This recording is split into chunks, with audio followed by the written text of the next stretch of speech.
Hey everybody, this is a piece by Matthew Bolton. It's titled What Corbyn's Favorite Sociologists, Greg Philo and Mike Berry, Get Wrong About Contemporary Anti-Semitism.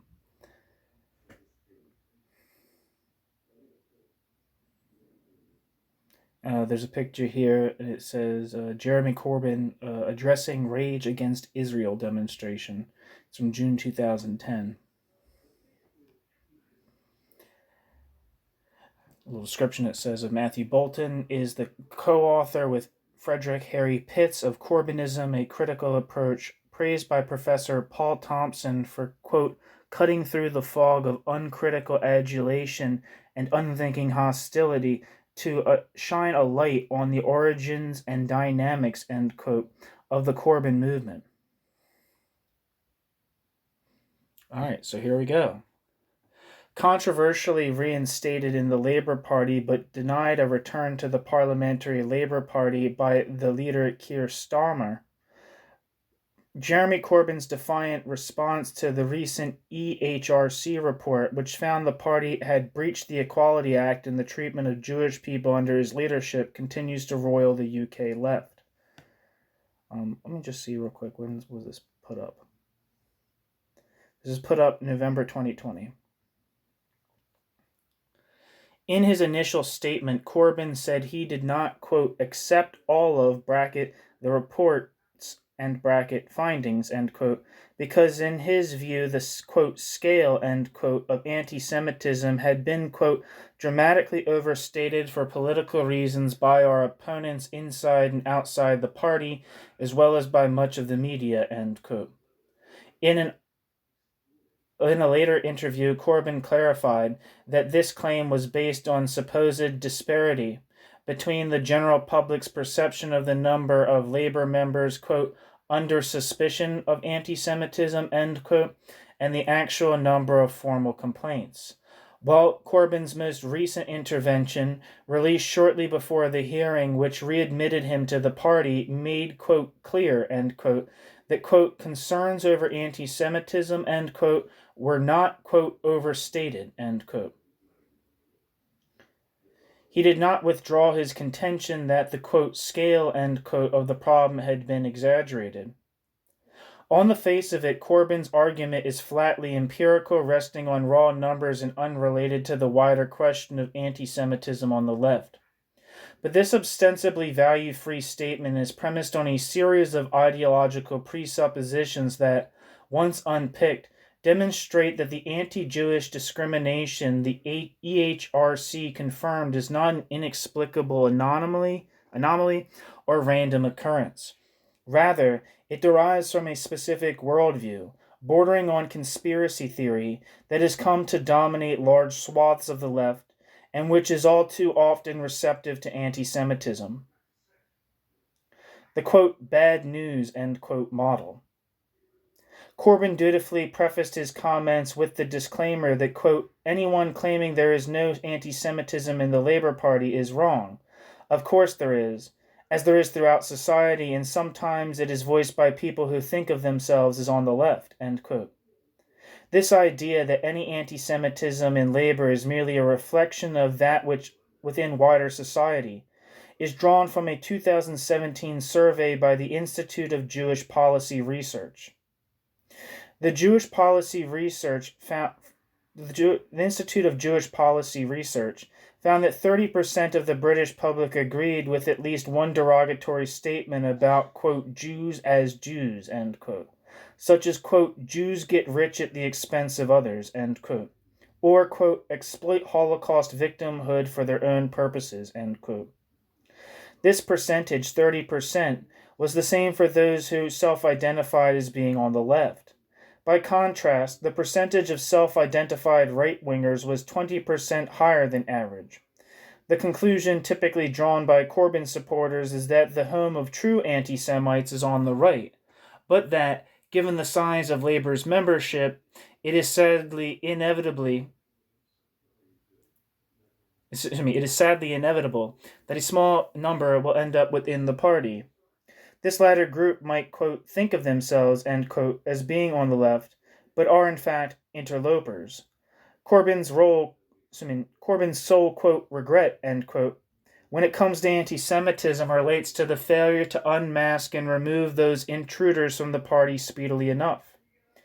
But the notion that the left or Labour might have a particular problem with anti-Semitism beyond that of society in general, or that there might be a particular form of anti-Semitism within leftist circles that cannot be immediately reduced to that of the right, is seen as a distortion of the evidence.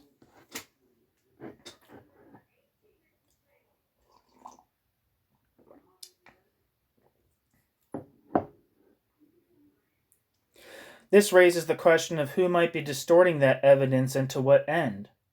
Corbyn's answer here draws on Bad News for Labour, a 2019 book on the anti-Semitism crisis edited by two veteran media analysts, Greg Philo and Mike Berry. Its central thesis is constructed around a single opinion poll, in which respondents were asked to estimate the percentage of Labour members subject to anti-Semitism complaints.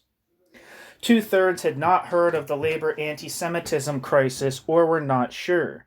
Among those who had, the mean estimate, found by adding all responses together and dividing the total by the number of respondents, was 34%, although the single most popular answer was between 0 to 9%.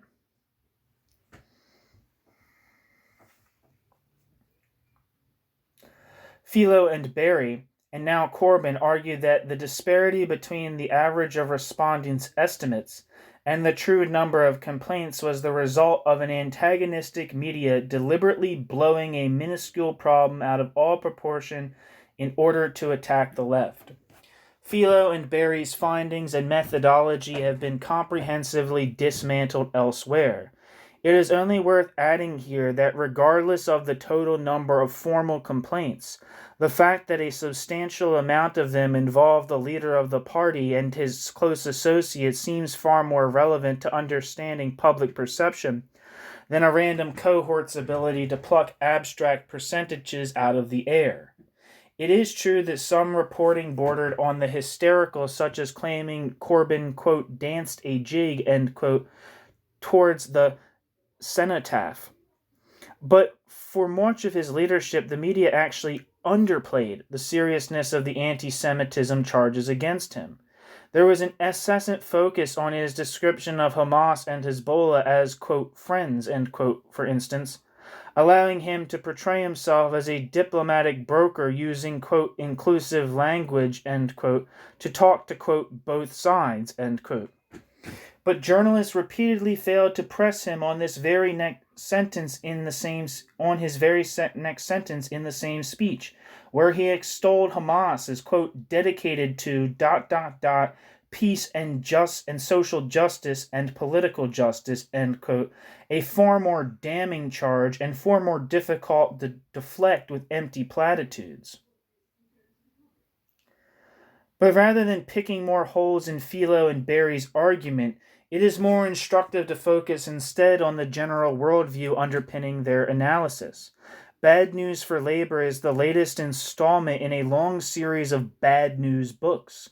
Initially focused on media reporting of industrial disputes, in recent years they have centered on the Israel-Palestine conflict.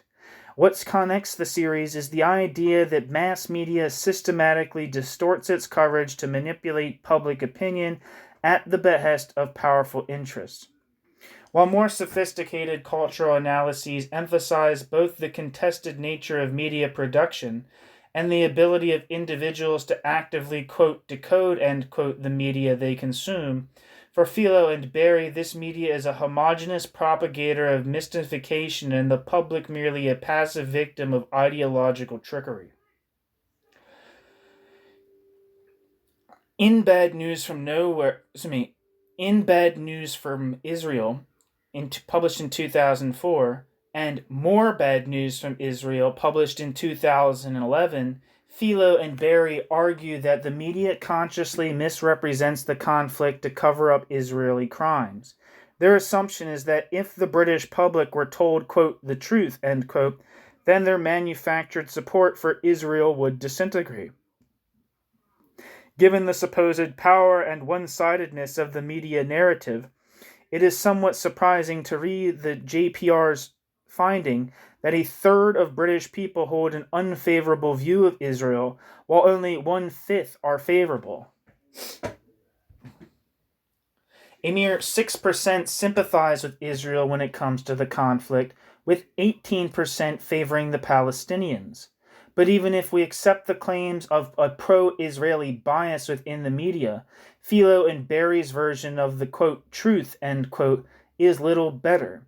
Rather than the story of two national movements, each with legitimate territorial claims, coming to conflict in tragic circumstances, we get instead an uncritical regurgitation of the work of such, quote, impartial, end quote, sources as Norman Finkelstein and Noam Chomsky.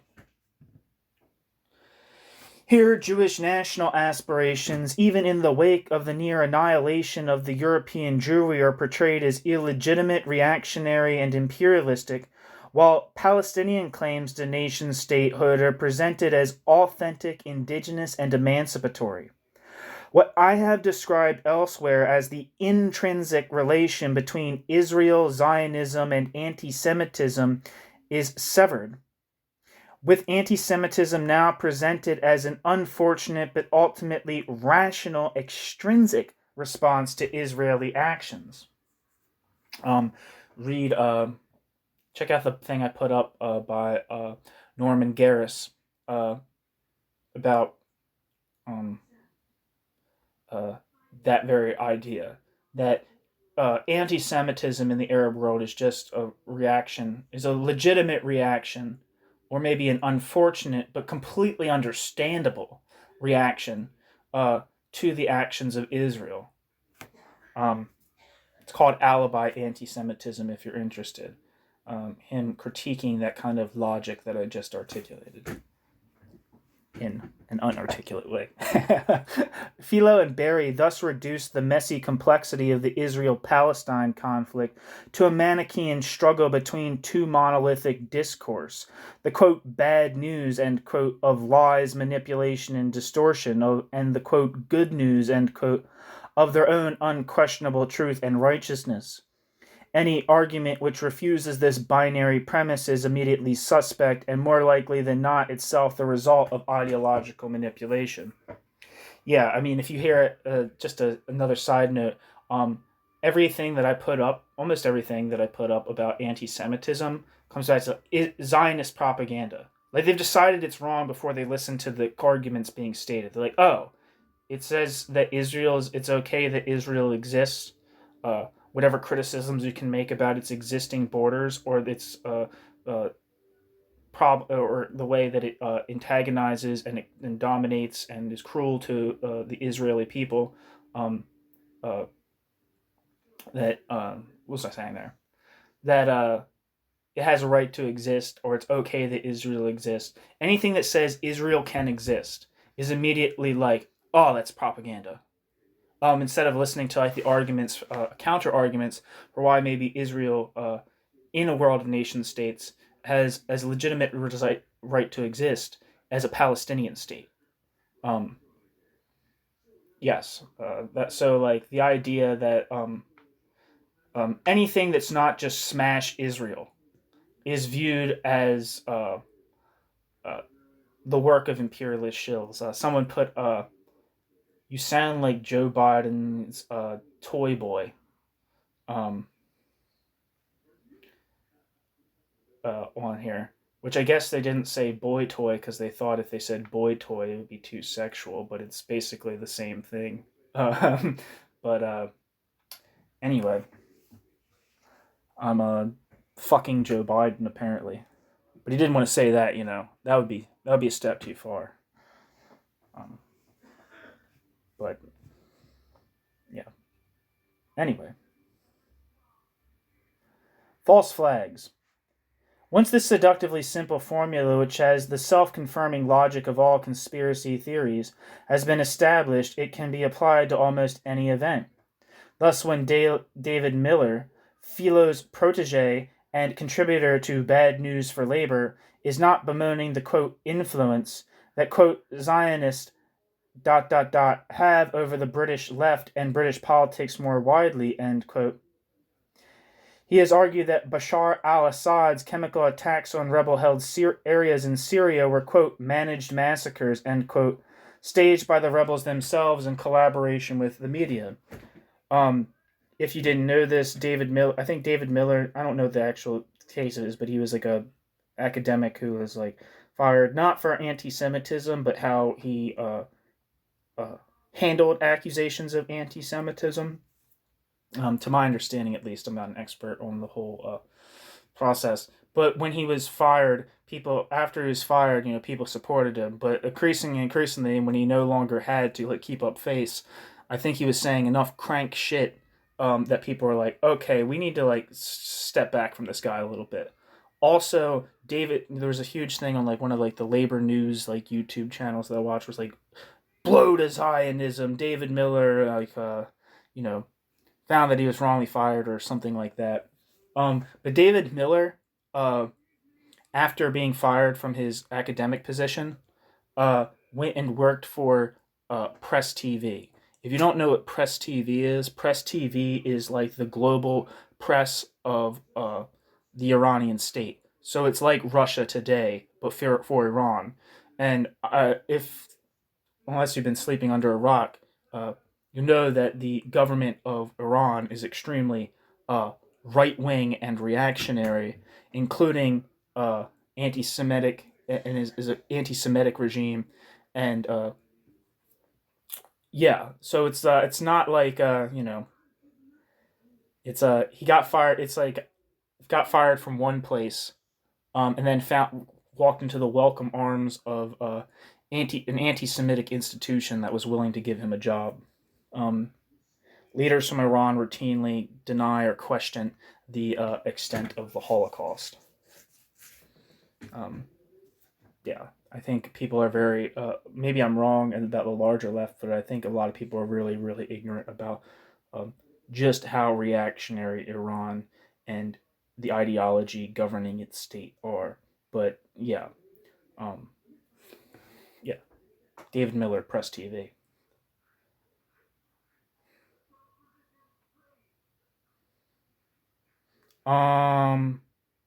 He said that the chemical attacks on rebel-held areas in Syria were, quote, managed massacres staged by the rebels themselves in collaboration with the media. It says here that a BBC radio documentary recently revealed that Corbyn himself believes the White Helmets, a Syrian humanitarian organization who have been the subject of multiple conspiracy theories, to be, quote, highly suspicious, end quote, because they have received funding from the British government. Similarly, over recent months, there has been a sharp rise in leftists arguing that the ongoing genocide of Uyghur Muslims in Xinjiang, I think that's how you say that, is a media fiction concocted by Western, quote, neocons, end quote, seeking a, quote, new Cold War, end quote, against China. The new model of, quote, radical, end quote, genocide denial replicates that prevalent during the Yugoslav wars of the 1990s, when figures like Corbyn's mentor, Tony Benn, claimed Bosnian Muslims were bombing themselves to incriminate Slobodan Milosevic's Serbian regime and his Bosnian Serb allies. Corbyn himself would later sign a parliamentary motion denying the genocide in Kosovo. This is not surprising, then. It is not surprising to find Edward Herman, who's co-authored the book The Politics of Genocide, quote, downplays or dismisses both the massacre of Bosniaks at Srebrenica in 1995 and the genocide of Tutsis committed by Hutu militias in Rwanda in 1994, end quote, providing a glowing endorsement for bad news from Israel.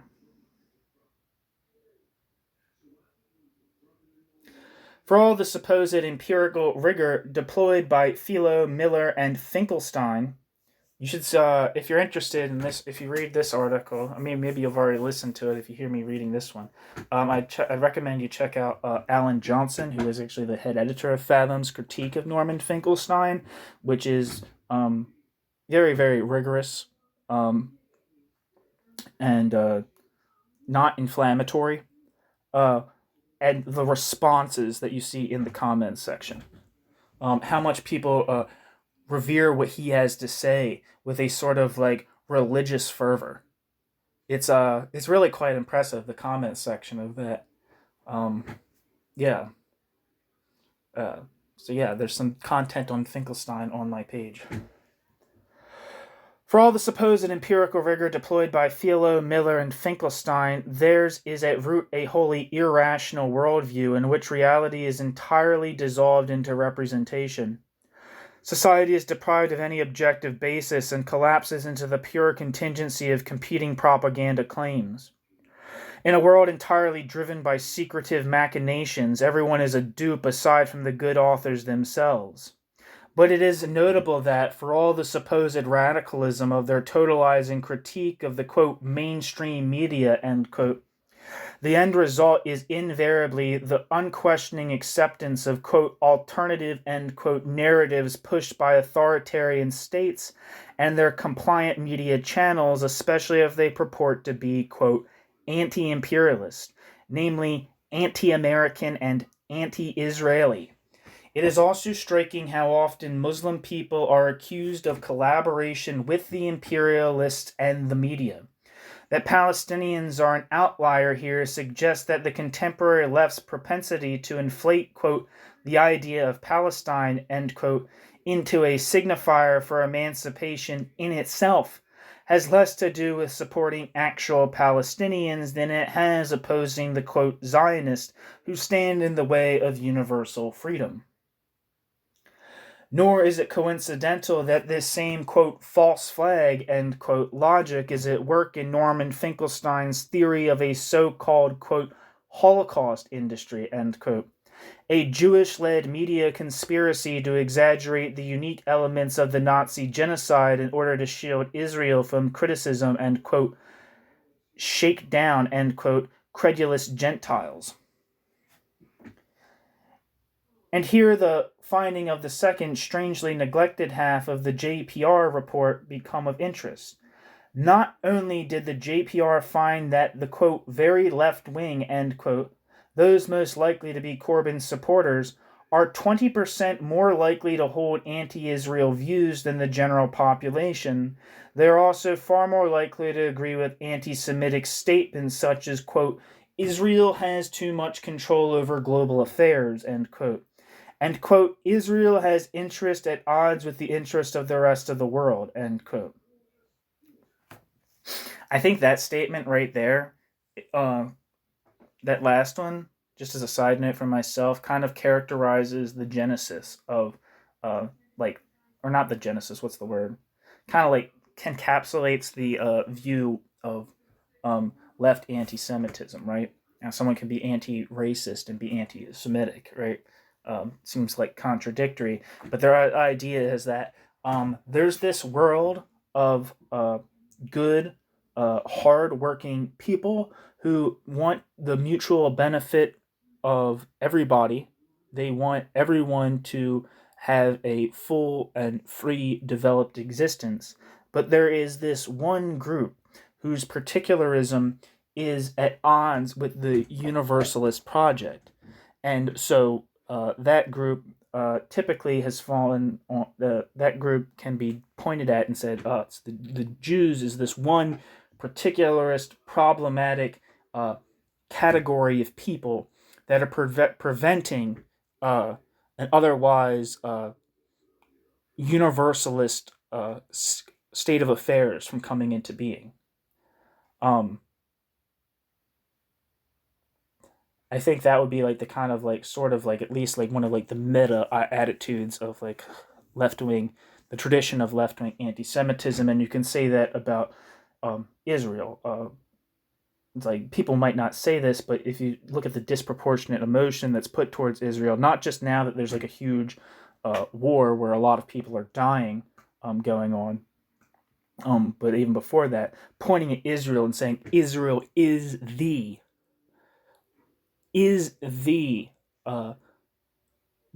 disruptor of world peace. now they'd say, oh, well, of course, like the United States and other countries do it, but like it's like the idea that like this is one actor that's preventing a peaceful global state of affairs from coming into be, and that is the Jewish state. Um, that is, I feel like that statement, Israel has interests at odds with the interests of the rest of the world, uh, being a very popular statement among that the far left in this study, this survey, finding that more left-wing people are likely to agree with those two things is very much like the cornerstone, like left anti-Semitism beliefs, and I wonder. Uh, I wonder how they came up with those questions.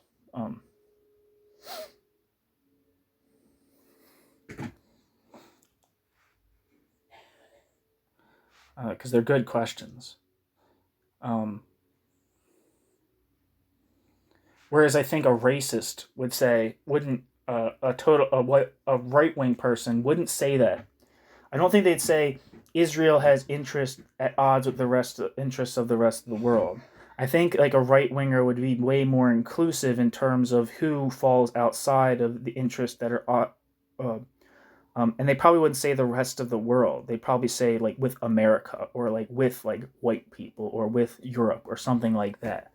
And they would include a lot of other people within those people whose interests are at odds with the interests of the rest of the world. Whereas a left anti-Semite would probably say something to this effect: Israel has interests at the odd of the rest of the world. There's this universalist community, this universal human community that wants peace, that wants what's best for everybody, that wants to have a world of mutual cooperation, of respect and dignity. But there's this one state which completely has its fingers in every facet of world problems. And that's Israel.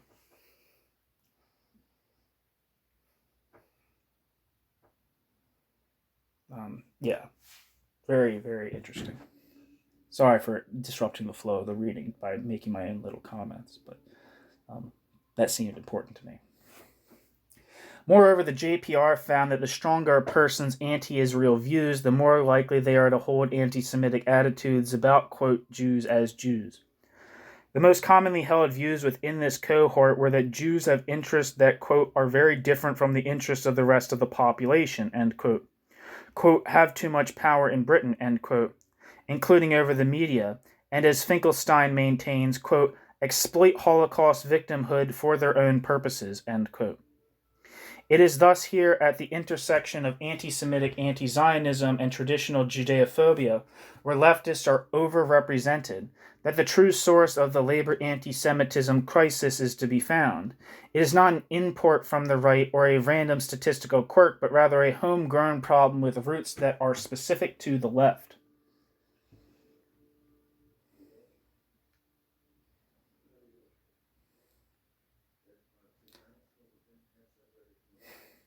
Corbyn and his supporters would refute these particular JPR findings, insisting that their categorical distinction between Jews in general and Zionists in particular inoculates them against such a charge.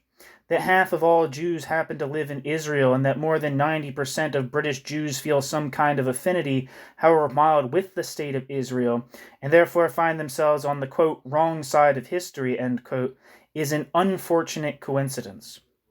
No doubt it is the result of decades of, quote, bad news from Israel, end quote, which have duped Jews in much the same way as they have been fooled by propaganda about Corbyn's labor. The alternative to condemning British Jews to the status of fools at best or liars and propagandists at worst is for the left to acknowledge that the way it has long understood anti-Semitism, Israel, and the idea of Jewish nationhood is not only historically and conceptually flawed, but is itself tainted with anti-Semitism. But this would mean challenging not just axiomatic beliefs about Israel, but an entire worldview, one built on conspiracy, irrationality, and projection. Corbyn's statement and ongoing refusal to withdraw it is thus as much a defense of this ideological edifice as it is an evasion of his responsibility for the crisis.